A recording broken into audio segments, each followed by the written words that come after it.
अगर आपके कुछ मीठा खाने की क्रेविंग हो रही हो तो ये रेसिपी बना के ज़रूर ट्राई करना। जो देखने में लाजवाब तो है ही बट खाने में उतनी ही टेस्टी है। तो आज हम बनाएंगे सूजी से बनने वाला मखंडी हलवा, जो देखने में एकदम मूंग दाल हलवे जैसा है। इस हलवे को बनाने का तरीका, इसका टेस्ट और टेक्सचर दोनों ही यूनिक हैं। भले ही सूजी का हलवा है लेकिन सूजी के हलवे से इसका टेस्ट बिल्कुल डिफरेंट है। तो आइए इसको बनाने की रेसिपी देख लेते हैं। इसके लिए हमने 1 कटोरी सूजी ली है, जिसको हम 1 कप दूध में सोक कर लेंगे। तकरीबन 15 से 20 मिनट हम इसको सोक करके रखेंगे। अब हम सूजी को दूध में अच्छे से मिक्स करेंगे ताकि इसके अंदर लम्स ना आए।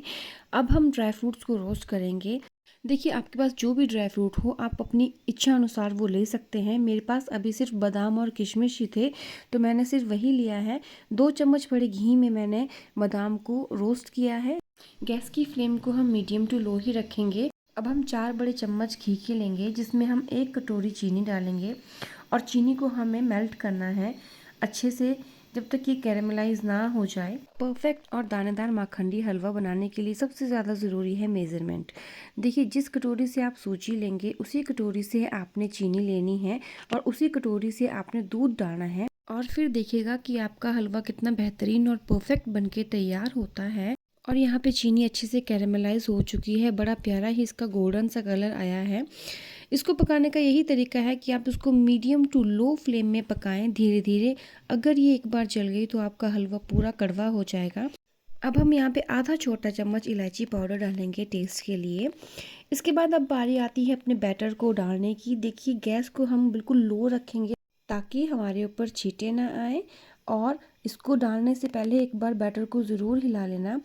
अब इस मिक्सचर को हम अच्छे से घी में मिलाएंगे। याद रखें, जिस कटोरी से आपने सूजी डाली थी उतना ही हमने 1 कटोरी घी लेना है और थोड़ा थोड़ा करके हमने उसको यूज़ करना है। अभी आपको लग रहा होगा कि ये कैरेमलाइज चीनी जो है इसके लम्प्स बन रहे हैं और ये मिल नहीं रही, लेकिन जैसे जैसे धीरे धीरे ये गर्म होती रहेगी और सूजी में मिक्स होती रहेगी, ये अपने आप मेल्ट हो जाएगी। बट आपको यहाँ पे एक बात का बिल्कुल खास ध्यान रखना है कि आप इस सूजी को अच्छे से चलाते रहें। अगर आपने एक बार चलाना छोड़ दिया तो सूजी जल जाएगी, नीचे लग जाएगी। सूजी को हमने तब तक भूनना है जब तक इसमें से घी सेपरेट ना हो जाए।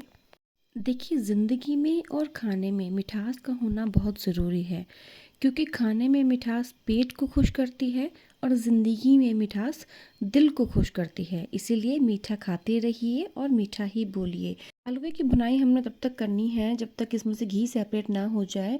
और ये देखिए, अब हल्का हल्का इसमें से घी सेपरेट होना शुरू हो गया है। हमने इसको भूनते रहना है लो फ्लेम में। देखिए, माखंडी हलवा जो होता है बहुत सारे घी में बनाया जाता है, जिससे इसका टेस्ट बिल्कुल मिल्क केक या फिर मूंग दाल हलवे जैसा आता है। अब आपको पता कैसे चले कि हमारा हलवा बनके तैयार हो गया है? जब स्पैचुला में आपका हलवा ना चिपके और नीचे फिसल जाए तो समझ लेना कि आपका हलवा बनके तैयार हो चुका है। और हमारा हलवा भी यहाँ पे दानेदार और बड़ा टेस्टी सा बनके टेम्पटिंग सा तैयार हो चुका है। अब हम इसको गार्निश करेंगे सूखे नारियल से और कुछ बादाम से। तो ये फाइनली हमारा हलवा बनके तैयार हो चुका है। ये है इसका फाइनल लुक। और ट्रस्ट में गाइस, इतना टेस्टी और अल्टीमेट होता है ना ये खाने में। ये बहुत ज़्यादा स्वादिष्ट होता है, बिल्कुल हलवे से बिल्कुल अलग होता है, जैसे आप मिल्क केक या फिर मूंग दाल हलवा खा रहे हो। इतना टेस्टी ये हलवा बनके तैयार होता है। मेहनत तो लगती है लेकिन टेस्ट वाइज बहुत अच्छा होता है। आइए अब हम अपने बेटे का रिएक्शन देखते हैं कि कितना अच्छा बना है। तो फाइनली मेरे बेटे ने अप्रूवल दे दिया है। अब हम भी टेस्ट कर लेते हैं कि कैसा बना है। देख क्या रहे हैं, आप भी जाइए और फटाफट से इस रेसिपी को बना के ट्राई कीजिए। और ऐसी मोर वीडियोस को देखने के लिए मेरे चैनल को सब्सक्राइब कीजिए, शेयर कीजिए, लाइक कीजिए। तब तक के लिए बाय बाय।